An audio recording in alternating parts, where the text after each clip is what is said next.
Okay, so you're looking to really get a handle on something, right? To go deeper than just the surface level and feel, confident when you talk about it. Yeah, that's exactly what we try to do here, that sweet spot. And today we're tackling a topic that, well, it comes up all the time. Casual chats, big award shows, movies, Or films, as you might hear, especially maybe in the UK. right, films.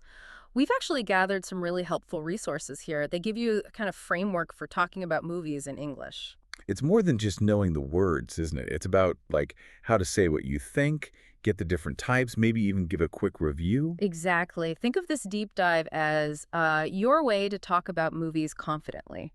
The mission really is to equip you with the language skills, maybe a little cultural insight too. So you can just jump into those conversations and feel natural. And yeah, we'll touch on those little differences too, like British versus American English when it comes to movie talk. Okay, let's get into it. Starting with those words, movie or film. Right. So you hear both all the time.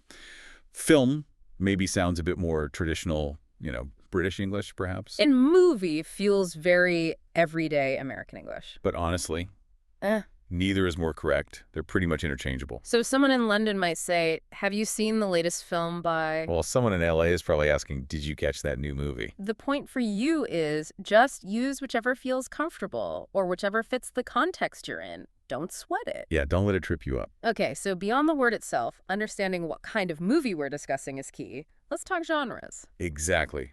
Genres give you an instant clue about the style and themes, like drama. These are usually serious stories, often about real-life situations, relationships. Then the opposite end, maybe. Comedy. Pretty straightforward, designed to make you laugh. And romance, focusing on love stories, relationships. You also got horror, the scary ones, meant to give you a fright. Yep. Sometimes jump scares, sometimes more psychological chills. Then action films. Loads of energy, fights, chases, maybe explosions. Fast-paced stuff.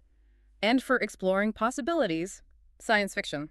Or sci-fi for short. Right, often set in the future, dealing with space, technology, that kind of thing. And if you like things a bit more... Magical. That would be fantasy, Magic systems, mythical creatures, whole other world sometimes. Then there's documentary, which is quite different. Totally different. These are based on real life, presenting facts, events, real people stories. And finally, thriller. Thrillers are all about suspense, keeping you guessing.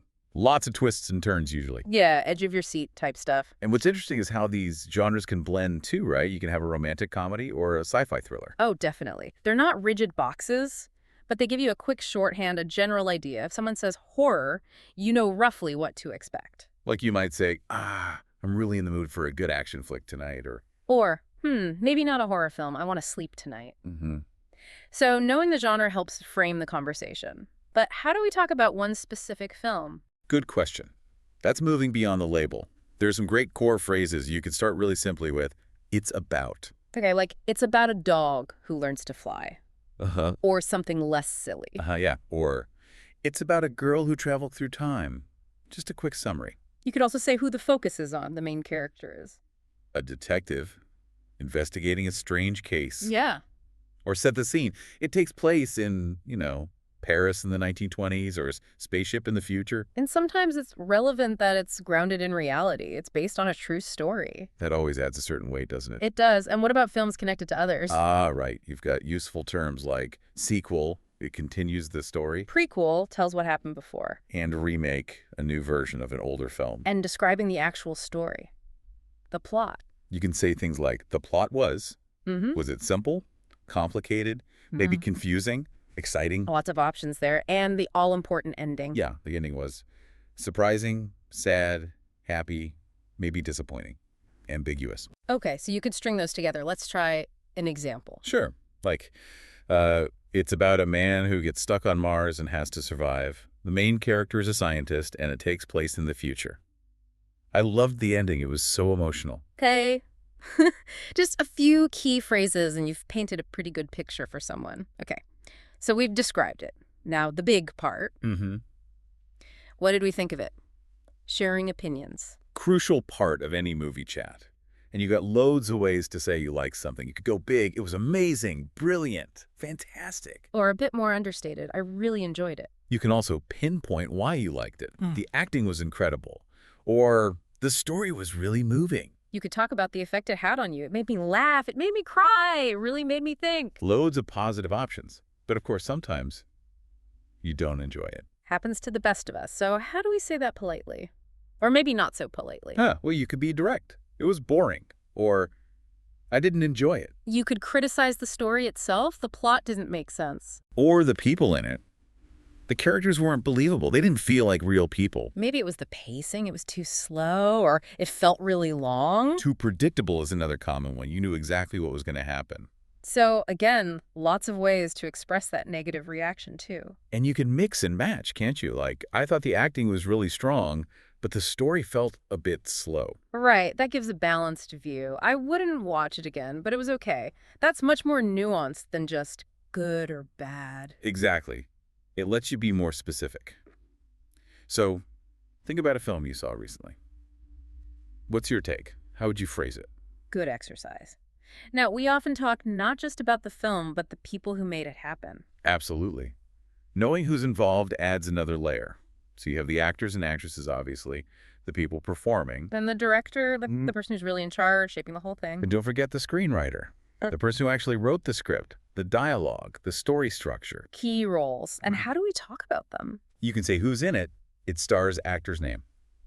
Like it stars Leonardo DiCaprio. Or who directed it. It was directed by Christopher Nolan. You can praise a specific performance. She gave an amazing performance. Or talk about your general appreciation.